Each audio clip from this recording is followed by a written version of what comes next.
नमस्कार विद्यार्थी मित्रांनो, मी डॉक्टर नागेश सूर्यवंशी आपणासाठी घेऊन आलो आहे हायड्रोलॉजी या विषयातील अजून एक नवीन व्हिडिओ. त्याचं नाव आहे रनऑफ. रनऑफ काय असतो मित्रांनो? So runoff is the part of rainfall which is available for storage by construction of a structure like a dam or reservoir across the river. Runoff हा जो आहे तो पडलेल्या पावसामुळं तो सरफेस रनऑफ असतो.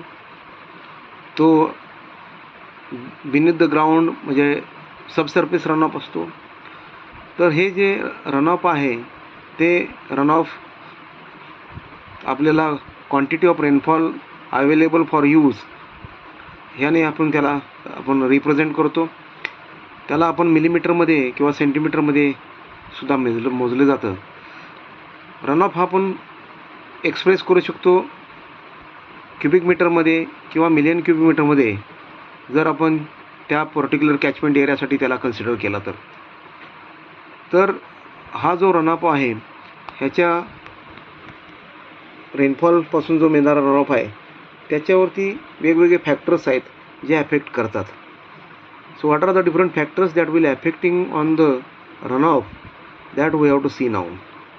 So the main factor that will affect on the runoff that is known as a precipitation characteristics. So precipitation characteristics म्हणजे पावसाचा जो पडला आहे रेनफॉल आहे त्याच्या कॅरेक्टरिस्टिक्स. म्हणजे if the rainfall is more than runoff will be more. पाऊस जास्त असेल तर वाहणारं पाणी सरफेसवरती ते सुद्धा जास्त असणार आहे. Runoff also depend upon the duration of the precipitation. म्हणजे पाऊस किती वेळ पडला त्याच्यावरती सुद्धा रनऑफ डिपेंड असतो. जास्त वेळ पाऊस पडला तर रनऑफ जास्त असणार आहे. Runoff also depends upon the intensity of the rainfall. Intensity म्हणजे पावसाची तीव्रता. पावसाची तीव्रता जास्त असेल तरी सुद्धा आपल्याला रनऑफ हा जास्त मिळतो. तर अशा पद्धतीनं हा प्रेसिपिटेशन कॅरेक्टरिस्टिक्स आपण आता पहिल्या ज्या रनऑफवरती अफेक्ट करतात. दुसरे जो आपण म्हणतो टोपोग्राफी जी आहे तर topography of the runoff. Topography is also the one of the factor that will affect on the runoff. A runoff depends upon that particular surface of the ground. Surface of the ground means nature of the ground.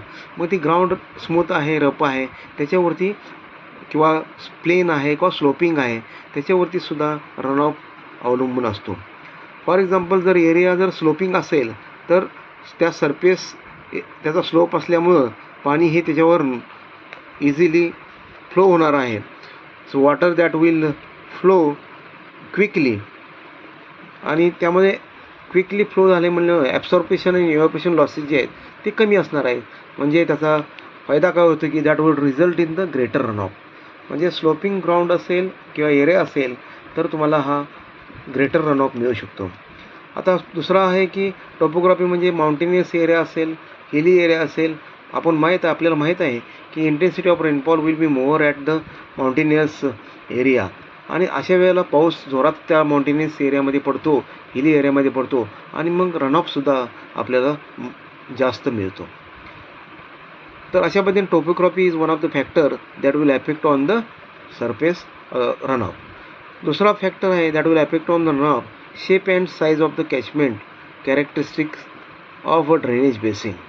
त्यामध्ये runoff from the catchment depends upon shape and size आणि location of the catchment. म्हणजे on relatively smaller area generally there is a more intensive rainfall. Smaller area असेल आणि त्या ठिकाणी आपल्याला मोर intensive rainfall दिसतो, जास्त रेनफॉल दिसतो. नाऊ जर स्ट्रीम जर त्या ठिकाणी जर वॉटर कलेक्ट करणारे त्या स्मॉल एरियामध्ये ते पूर्ण भरतात आणि त्यामुळे आपल्याला ग्रेटर रनऑफ एक्सपिरियन्स होतो. तसंच बिग कॅचमेंट एरिया असेल तर युनिफॉर्म रेट आणि सेंडम falls over the entire area. तर अशा पद्धतीने शेप अँड साईजमध्ये सुद्धा दोन प्रकारचे शेप अँड साईज आहेत. त्यामध्ये कॅचमेंटचे फॅन शेप्ड कॅचमेंट आणि फर्न लिप शेप्ड कॅचमेंट आहे. तर त्याच्यामध्ये सुद्धा आपण पाहिलं तर आपल्याला असं लक्षात येईल की शेप ऑफ द कॅचमेंटमध्ये हे ह्या ठिकाणी फिगर मी तुम्हाला दाखवतो आहे. फॅन शेप्ड कॅचमेंट एक आहे आणि फर्न लीफ शेप्ड कॅचमेंट आहे.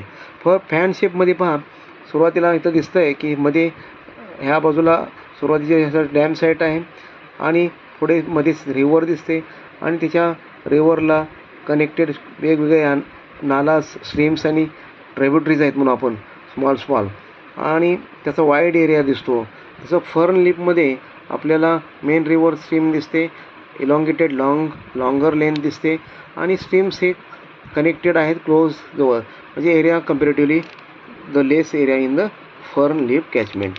आता याचा परिणाम काय होतो, तर fan shaped catchment gives less yield because losses from the rainfall are more.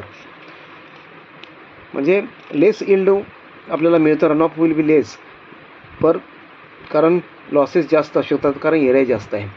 परंतु मॅक्झिमम फ्लड डिस्चार्जचा विचार केला तर मॅक्झिमम फ्लड डिस्चार्ज हा फॅन शेप्ड कॅचमेंट आहे, तो आपल्याला जास्त मॅक्झिमम फ्लड डिस्चार्ज देतो. फर्न शेप कॅचमेंट आहे that have steep slopes and losses will be less, आणि अशा वेळेला आपल्याला रन ऑफ जास्त मिळतो, हे आपण अगोदर पाहिलेलं आहे. परंतु मॅक्झिमम फ्लड डिस्चार्ज हा तिथं कमी भेटतो, कारण त्याला कनेक्टेड असलेले स्ट्रीम्स आणि हे स्ट्रीम्स किंवा नालाज आहेत ते जे जवळपासच्या एरियामधूनच असतात, तेव्हा water that is collected that is from the stream that is the less in the fern shape catchment areas.